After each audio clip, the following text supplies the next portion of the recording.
তাকে জুতা নিক্ষেপ করে আমরা কোক এবং মোজো জিতে নিচ্ছি। আপনারা দেখতে পাচ্ছেন, সবাইকে আহ্বান করবো আপনারা স্বতঃস্ফূর্তভাবে এই আন্দোলনে, এই কর্মসূচিতে আপনারা সংযুক্ত হন। হাসিনাকে জুতা মারুন, কোক মোজো জিতে নিন। হাসিনাকে জুতা মারুন, কোক এবং মোজো জিতে নিন। জুতা মারার মধ্যে দিয়ে আমরা মেসেজ দিতে চাচ্ছি যে যারাই ভবিষ্যতে ফ্যাসিস্ট হবে বা তার মতো আচরণ করবে, সাধারণ মানুষের প্রতি অন্যায় করবে, তাদেরকেই কিন্তু তাদের কর্মফল ভোগ করতে হবে।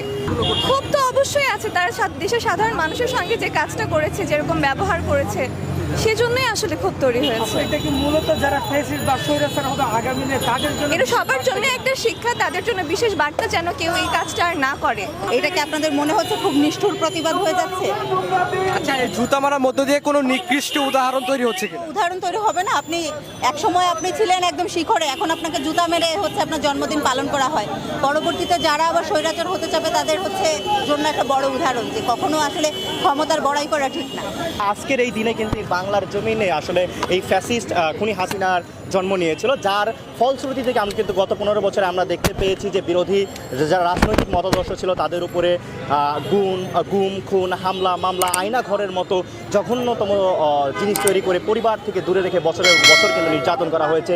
বিরোধী দল মতের মানুষকে ক্রসফায়ার করা, তাদেরকে বছরের পর বছর মিথ্যা মামলা দিয়ে হয়রানি করা, এছাড়াও এই জুলাই গণ অভ্যুত্থানে শিক্ষার্থীদের উপর যে গণহত্যা চালিয়েছে, এর ফলে কিন্তু মানুষের মাঝে একটা ক্ষোভের তৈরি হয়েছে। সেই ক্ষোভের কিন্তু একটা বহিঃপ্রকাশ কিন্তু আমরা আজকের এই গণজুতা নিক্ষেপ কর্মসূচিতে বাংলাদেশের ছাত্র শ্রমিক জনতার কিন্তু একটা স্বতঃস্ফূর্ত অংশগ্রহণে কিন্তু আমরা লক্ষ্য করতে পেরেছি।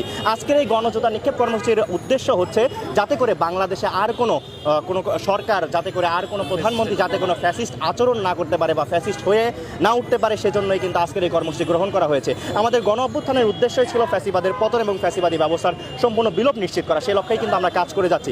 আমরা ইতিহাসে দৃষ্টান্ত স্থাপন করতে যাচ্ছি যে আসলে একজন ফ্যাসিস্টের শেষ পরিণতি আসলে কি হতে পারে। তিনি বাংলাদেশ থেকে পালিয়ে চলে গেছে, কিন্তু বাংলাদেশের মানুষের মাঝে যে ঘৃণা এবং ক্ষোভ রয়ে গেছে তারই কিন্তু আমরা বহিঃপ্রকাশ আমরা কিন্তু দেখতে পাচ্ছি এই গণজুতা নিক্ষেপ কর্মসূচির মাধ্যমে। আমরা এছাড়াও আরও দাবি করতে চাই, সেটা হচ্ছে তাকে দেশে নিয়ে এসে যেন তাকে বিচারের মুখোমুখি করা হয় এবং তার সর্বোচ্চ শাস্তি আমরা দাবি করছি।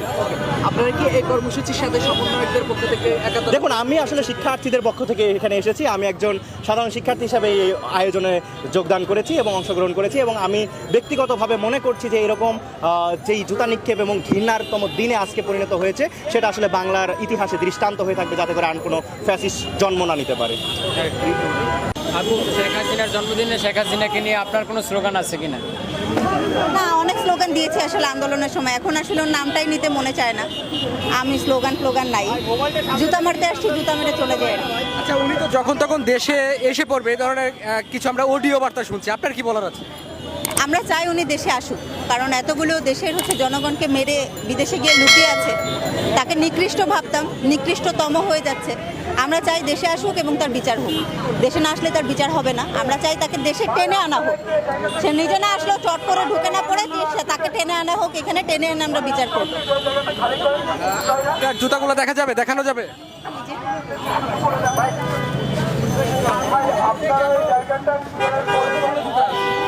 30-40টার মতো আছে, 30-40টার মতো নিয়ে আসছি। দেখি বিভিন্ন রকম জুতা, আসলে সব থেকে ছেঁড়াগুলো আছে। এই জুতাগুলো কি ভালো নাকি ছেঁড়া? না, এটা একদমই নিকৃষ্ট। ভালো ভালো কতগুলো বেছে রেখে আসছি, যেগুলো ফেলে দেওয়া হয়েছে ওর ভিতর ভালো ভালো ছিল, ওগুলো রেখে আসছি। যেগুলো একদমই নিকৃষ্ট ওটা নিয়ে আসছি নিকৃষ্ট মানুষকে মারার জন্য। জুতো নিয়ে আসছেন আপু, জুতো নিয়ে আসছেন?